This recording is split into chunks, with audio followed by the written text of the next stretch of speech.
So, welcome to another BIM broadcast short session. Today we're going to be joined by Chad Speas from Corgan. And Chad, welcome to the show. Thank you for having me on. Hey man, my pleasure. It's pretty cool. So Chad, before we get going too far, let's talk a little bit about you and who you are. Sure. And how you got into this world of BIM. So, who is Chad? Absolutely. My name's Chad Speas with Corgan, as Shawn mentioned. Practice technology manager. Oversee 3 other individuals on our team that really, we do troubleshooting, training, BIM execution planning, conversations, project setup, anything that's practice related, technology related, nice. We do at the firm.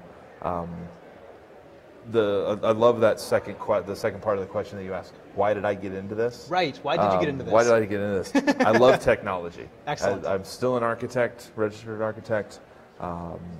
Architecture has many facets. Yeah. Design, technology, accounting, marketing, business development, etc. And the technology I feel like design is part, what most architects practice, though. They don't practice the business side as much. Sure, that's why we work for big firms. We don't work for ourselves. Yes. We're not accountants in some of the marketers, Right, but right. Yeah, let the accounting do the numbers stuff, Exactly. and then we'll do the design and construction. But I love the I love the technology side. Yeah. Bringing the design, what the designers come up with, to life. Right. I think is a really fun, fascinating part of the industry. Right. So let's talk a little bit about Corgan. What does Corgan do? Sure. We're a architecture firm nationally and starting to expand internationally. Top 10 ranked. And So you're really small then? really small, about Real 650 people. Yeah. we just actually celebrated our 80th birthday this last week. Excellent. Congratulations. So we've Happy been around birthday. 8 decades. Yeah. Thank you on behalf of the firm. So we did a fun birthday party across all the offices, lunch Awesome. catered. We had a really good time. Yeah. Some interesting Corgan trivia that I didn't even mention this. I've been with the firm for 15 years. Excellent. And there were questions that I didn't even know, which is pretty amazing. Nice. So Awesome. it was pretty fun. Well, I And mean, given that you've been there for what, 1/6 of the time, Yeah, right. give or take. I mean, I should know most of this There's stuff. 5/6 of the information. Yes, I should know more than I did. So I wasn't really proud of some of the Right. not answering some of the questions. But Right. And our biggest market sector is aviation. Awesome. We do healthcare, higher ed, K through 12 work. We have a really great interior studio, offices all across the country, like I mentioned. I'm based out of Phoenix. Our headquarters is in Dallas, Yep. New York. Just opened an Atlanta office. We're out in LA. So you guys have a nice spread sized out. office, and you work on some pretty fantastic projects. We Pretty do. good projects. We do. So let's talk about your adventure in getting to where you are now within the context, last 15 years at Corgan. Like, Sure. when you started, what was the technology you were using at the time? That's an awesome question, and I put it in my presentation from this morning. I learned, and I'm even going to go back 2 steps from that. Okay. My first drafting class was in high school, and it was data CAD. Right. And I don't know if you had any experience with it, but Oh, it was yeah. 15 or 18 floppy disks. Right. That you had to load up. Primarily DOS-based. All if I recall DOS correctly. based, Yeah. all keyboard based, but I Uh-huh. think that's what gave me that kind of standard of two hand BIM. You have a mouse, you have a keyboard, everything's on keystrokes and shortcuts. Oh yeah. So I did that. Came to Corgan, or went to Texas A&M. Form Z was the kind of one of the tools that we used, and, Yep. and the rendering tools. Took hand drafting in college. Sure. I didn't want to lose that kind of essence of what documentation was about. And You got to have the analog. You do. You really do. That feels it makes important. sense. It really is important. And then when it came to Corgan, we were on MicroStation at the time. Okay. We were never going to become an Autodesk firm. We were just Right. never going to Because make that Autodesk is the transition. big evil gorilla. Yeah, I mean, you don't want to play gorilla. that way, right? And so then, I remember this day, pretty wide-eyed. Walked in our IT group. I was still on the architecture side and on the design team, and I was just presented with an 11x17. It had a bunch of question marks on it, and it was just, what if we went to AutoCAD? And it was just like, Whoa! wow, this is a big day in the That's- firm, wow, in the yeah. industry. So we're moving over. And MicroStation to AutoCAD is an interesting step. I don't see that one very often. No, not very often, because they're just two different animals. So one's one's a noun verb and one's a verb noun kind of a relationship. So they're a little bit different. Yeah. So we made that transition, and then. Now, was that AutoCAD or AutoCAD Architecture at the time? We did architectural desktop. Okay. So we did AutoCAD for a short term, and then architectural desktop. Yeah. And then it wasn't but 3 years or so after that we started to pull in Revit projects. So we were on, I think we started with 8, but 9 was kind of the mainstream push for Revit. Yep. So we had the kind of the clunky. The dialogue, the old sidebar in browser and such. And so you went through that age when they transitioned from, I think it was 2009 to 2010. That was when they had the interface change to the ribbons, right? Yes. Remember that was big. Use UI 2009 and that data file. Oh yeah, man! Heck yeah! That was huge. Remember and so days? everybody made this ribbon transition, which I don't know if I can't live without it now. It's now it's mainstream. It makes perfect sense now. Yeah. Yeah. So we did that. So we had the pilot programs and the testing, and then as they say in 2006, 2007, everything's history from there. That's right. We are now, I'd say we're sitting at about 98% Revit usage across the firm. That's fantastic. We're fully on board with the AEC collection, where we've made that transition. So it's been an interesting, and during that AEC, I was able to kind of pull up some history of what our firm was about and how many licenses we bought at what time, and the lulls and the highs and the lows. I mean, the last 10, 12 years have been pretty interesting for the industry as a whole. Oh yeah. And so just seeing what we bought, what we didn't buy, how we kind of made it through. Yep. And then now we're fully on board with BIM workflows. That's awesome. Yeah, it's exciting. Now, in that process, I'm sure, that's a lot of growing pains. Yes. MicroStation to AutoCAD is huge. Yes. Now, I've taken firms myself from MicroStation directly to Revit, but MicroStation to AutoCAD, and then AutoCAD to ADT, and then AutoCAD Architecture at the time, I think is what it was, to Revit. That's, in a very short time, that's heavy. Yeah. Like, how did you manage that with the users? Very, very carefully. Because you guys aren't small. Right. We were smaller at the time, so our growth was, in 2008, I think we were about we were kind of hitting that 200 threshold. Yeah. And really the past 5 years is when we bumped from 400 to 600. So I mean that 50% growth is pretty dramatic. But how did you mitigate that change? Like, how did you work with your users to communicate what was coming and what was expected of them? How did you, like, this is a lot of questions to dump on you, but we're trying to keep it short because it's a BIM broadcast short session. But like, how did you plan this to go through each of those implementations? Because it was truly three different implementations in series. Yeah, it took a lot of grassroots efforts. A lot of we talk about conspiracy theories in the firm quite a bit. It's got to get this person on board and this person on board.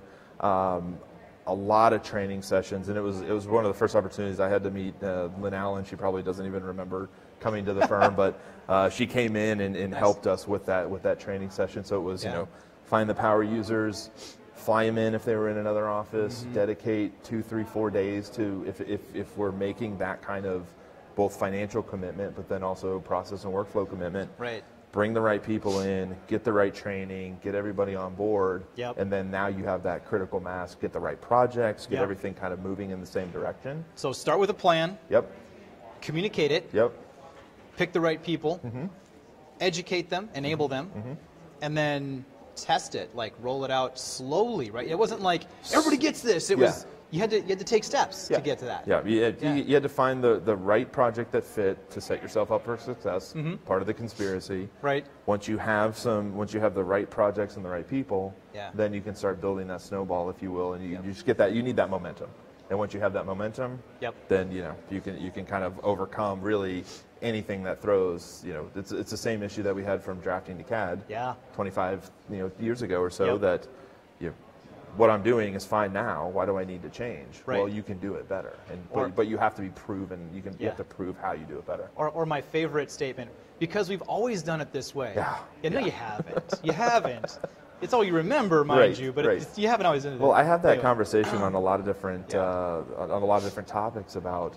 Remember the time when we didn't have SketchUp, or we didn't have Formit, or we didn't have the whatever, name your tool. There was a time before we didn't have this. Right. You learned it, and we moved on. And maybe it's a different, you're in a different place in your career, you're in a different place in your learning abilities, whatever it is. you're older. If we just say that, yeah. you're older. Yeah. You don't want to learn as fast. Sure. You like what but you're doing because it's there was a time that comfortable. we didn't have what we have today. I mean, let's be real. I'm guilty of that, right? Like, sure. I'm sure we you are. Oh, yeah. We know what we know. We want to stick with it. So why do I want to learn something new? But you It have works. to change. I mean, yeah, there's a, you gotta adapt. we're making a big move in our firm to get back to the overall concept of the BIM initiative and things that we're doing within BIM. 3D printers are becoming more standard. Use of Fusion and Fusion 360 and those kind of kinetic modeling tools and such. I mean, I've spent the last 3 weeks just engrossed in it because that's how you have to learn those things these days. And if you want to get better, you have to keep moving forward and you have to force keep yourself learning. to learn. You got to keep learning. Yeah, absolutely. So it's super important in our firm. So with these software roles, it's like, again, 3 big ones: AutoCAD architecture, which isn't quite as big but still big, Sure. and then Revit, which is complete game changer. That process you took, the plan, the educate, the communicate, pick the people, educate, all that stuff. That process works for each of them the same way. I think it does. It's tried and true. You just got to make sure you're letting people know what's going on. Yeah, it really is. It's about what do you want to tell them, and then making sure that you communicate that as clearly as possible so that they get on board with it. Right. Sure. And how important is it to have corporate leadership behind you and enabling you? Oh, it's incredibly important. Right. I talk about it in the seminar I did this morning on BIM 360 team, in our adoption and usage of that. If you don't have executive buy-in, you don't really have any support. Yeah. But you have to understand who the audience is and what you're coming at it from. Yep. So that if the executives are more worried about productivity, exactly, making money, being efficient, those kinds of things. Yep. Sell it on that front. The staff is worried about ease of use, access to the tools. What am I going to produce? You have to come at it from that. So you, as the kind of the spearheading, the champion of it, as using that term quite a bit, but the champion have to have all of those kind of reasons determined, and then you got to figure out which ones make sense to tell to the right audience, so you can get that executive buy-in. So you have to be business-wise multilingual. Yes, because you speak their language. You can't expect them to understand yours. You have to speak their language. Yeah, they know what they want and what they need. Yep, so exactly. Fantastic. Exactly. Fantastic. So how are you guys sitting these days? Like, how do you feel about where? Like, let's not talk Corgan. Let's talk. How do you feel about where you are BIM-wise today? I think I'm in a pretty good. It's an exciting time. Yeah, in the it is, industry. isn't it? It's all these new tools coming out, new opportunities.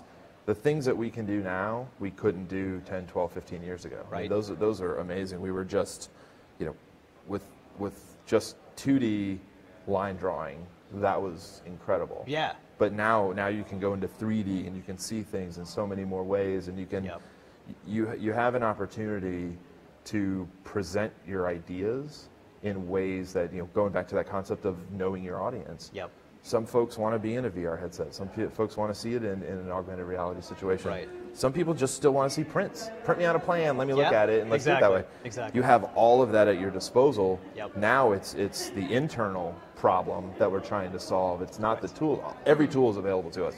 Now it's about the staff and the people. Yep. What problems are you solving? So it's elevating our practice so much. What are you doing to advance what you're doing now? Right. How are you making yourself better? Stuff like that. Yeah, exactly. So what about the world of BIM right now has you just excited? Like when you wake up in the morning, you're like, oh, I can't wait to do blah because it's super exciting, or what's coming maybe that you see coming on the line that you may have had some insight into, and you're like, man, I can't wait till this hits because I want this for whatever reason.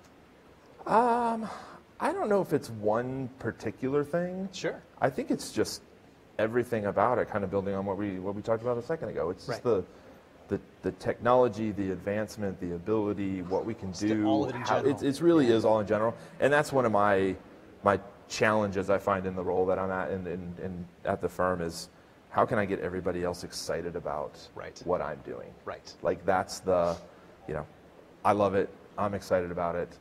Why aren't you excited as I am? Because if you are, we can do really great things. Yeah, exactly. So you got to get those super creative people excited about something really interesting so that they do something great with it. Yeah. It's great.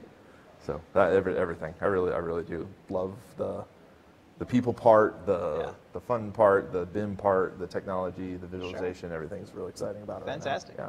So let's step to that portion of the show. I asked you about this just before we started. Sure. I gave you a little bit of a warning. Now, I don't know what you're going to say here, but this is where we give the guests in our show a 1-minute soapbox to talk about whatever the topic is they want. We've had some interesting replies to this. So Chad, Minute Soapbox, what do you got?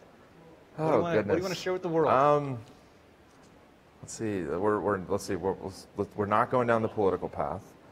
We're not. I'm sure some folks have, but we're not going to go there. Okay. I'm going to keep it. I'm going to keep it in the industry, and I think it's something that we talked about during our conversation. I think it's really closed-minded folks that just aren't open to new ideas in different ways of working and doing things. Right. I think that's what stalls out firms. It stalls out growth. Right. Things are going to change. Change is the constant. Right. How can you get past what I'm doing today is going to be different than what I'm doing tomorrow? Yeah. Exactly. I've seen a lot of teams and projects go sideways because they've just stuck to the old way of doing things. Yep. And I think it's important to look at what's available, what's potential, what you can go out there and do. And I think that's, hopefully I'm at my 55-second mark here. But hopefully, it's closed-mindedness and not open to new ideas. Yeah. I've always done it this way. My old firm did it this way. Right.